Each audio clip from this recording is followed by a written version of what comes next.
वो 5 फायदे जो एंडोस्कोपिक स्पाइन सर्जरी के होते हैं, जो माइक्रोस्कोप स्पाइन सर्जरी में अचीव नहीं हो पाते। पहला फायदा मैग्निफिकेशन। जैसे मैंने बताया था कि माइक्रोस्कोप का मेन काम क्या है, उसी स्ट्रक्चर को कई गुना ज्यादा बड़ा करके दिखा देना। और मैंने जैसे बताया था कि ऑब्वियसली स्पाइन सर्जरी थोड़ी नसों के आसपास काम करना रहता है, इसीलिए बहुत जरूरी है कि जो नॉर्मल स्ट्रक्चर्स हैं, नॉर्मल जो नसें हैं, जो यूरा है, स्पाइनल कॉर्ड है, उसको बिल्कुल भी डैमेज ना हो। माइक्रोस्कोप से फायदा होता है कि वो मैग्नीफाई करता है। इंटरेस्टिंग बात यह है कि एंडोस्कोप की मैग्निफिकेशन एक माइक्रोस्कोप की मैग्निफिकेशन से भी ज्यादा है, इसीलिए जो सेफ्टी हमें माइक्रोस्कोप में मिल रही है उससे कहीं ज्यादा सेफ्टी हमें जो है एंडोस्कोपिक सर्जरी में मिलती है, क्योंकि इसके अंदर ऑब्वियसली मैग्निफिकेशन जो बताया मैंने वो माइक्रोस्कोप से ज्यादा होती है। दूसरा इंपॉर्टेंट जो डिफरेंस है वो है फील्ड ऑफ विजन या एरिया ऑफ विजन। जो माइक्रोस्कोप का है उसका है ट्यूबुलर विजन, जो पैरेलल लाइंस की तरह जितना बाहर है उतना ही अंदर दिखता है। एंडोस्कोप का ऑन द अदर हैंड है कोनिकल विजन, सूरज की रोशनी की तरह जो आगे जाके अंदर जाके फैलता है। इसीलिए जो एंडोस्कोप है उसके अंदर हमें जो एरिया हम टारगेट किया है उसके चारों तरफ कुछ सर्कमफ्रेंशियल रिंग भी दिखती है, एरिया में दिखता है। ऑब्वियसली जो है एनाटॉमी बेटर दिखती है फिर एंडोस्कोप के अंदर, सर्जन के लिए भी सर्जरी करने में थोड़ा आसान हो जाता है और सेफ हो जाता है।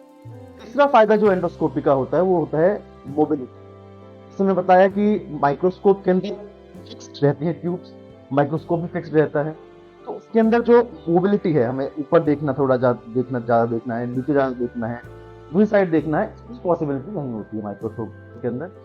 मैं ये नहीं कह रहा कि उसके अंदर बिल्कुल भी मोबिलिटी नहीं है, थोड़ी बहुत होती है, limited.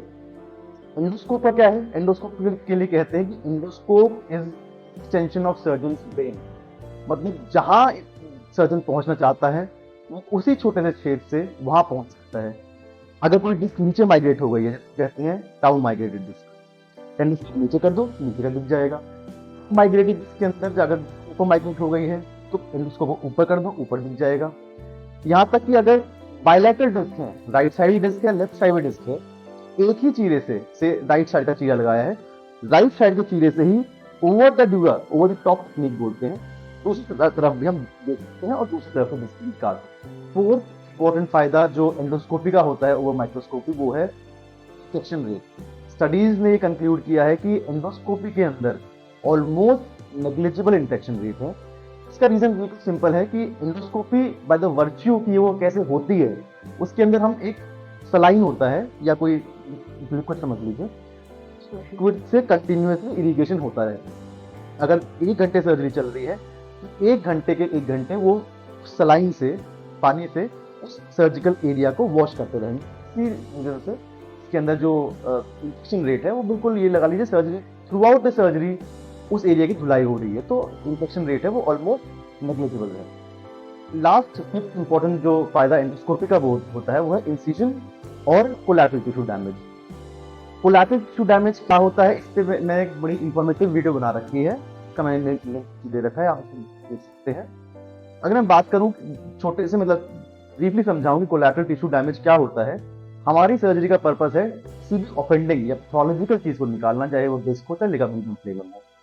At the same time जो नॉर्मल स्ट्रक्चर्स हैं, नॉर्मल फंक्शनिंग टिश्यूज हैं, जैसे मसल्स, लिगामेंट्स, जॉइंट्स, बोन्स, इसको डैमेज करना हमारे सर्जरी का पर्पस नहीं। अगर मैं इन 3 सर्जरीज को देखूं, open, microscopic, endoscope, open surgery में बहुत ही ज्यादा कोलैटरल टिश्यू डैमेज होता है, इस वजह से लॉन्ग टर्म जो स्पाइन सर्जरी के बेनिफिट्स हैं वो थोड़े कम हो जाते हैं। माइक्रोस्कोपिक में ओपन स्पाइन सर्जरी से रिलेटिवली बहुत ज्यादा कम कोलैटरल टिश्यू डैमेज होता है, लेकिन एंडोस्कोपिक स्पाइन सर्जरी एक ऐसी तकनीक है जिसके अंदर मिनिमम या फिर नेग्लिजिबल कोलैटरल टिश्यू डैमेज होता है। इंसिजन की बात करें तो माइक्रोस्कोपिक सर्जरी में जनरली 2 से 2.5 सेंटीमीटर का इंसिजन लगता है और एंडोस्कोपी में उससे भी बहुत कम, मतलब 8 mm या फिर 10 mm इतना ही इंसिजन।